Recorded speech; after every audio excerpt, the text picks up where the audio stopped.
இப்ப அது வந்து உங்களை எனக்கு ரொம்ப பிடிச்சிருக்கு, நான் ரொம்ப நாளா சொல்லணும். எனக்கு அப்பவே நினைச்சேன்டா. நைட்ல ஒரு வாடகை தெரியுதுன்னு பார்த்தா இவரு என்னன்னா தப்பு இல்லப்பா. இந்த மாதிரி ஒரு பொண்ணு கிட்ட சொல்லணும்னா அதை கோயம்புத்தூர் ஸ்டைல்ல எப்படி சொல்லணும் சொல்லுங்க. இப்ப இவர் வந்து ஒரு பொண்ணுன்னா நீங்க ஃபீல் பண்ணீங்க, ஓகேங்களா? ஓகே. இப்ப இந்த பொண்ணு கிட்ட நீங்க வந்து வெக்கம் அங்க வேற யாரையும் பாக்குற மாதிரி இருக்கு. என்னடா வெக்கமா? இப்ப பொண்ணோட புருஷனும் நிக்கிறாங்க.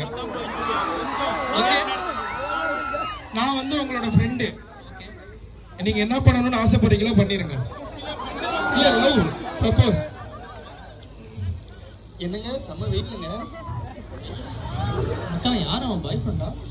குடுமியெல்லாம் பார்த்தா அவனும் லேடிஸ் தான் நினைக்கிறேன்.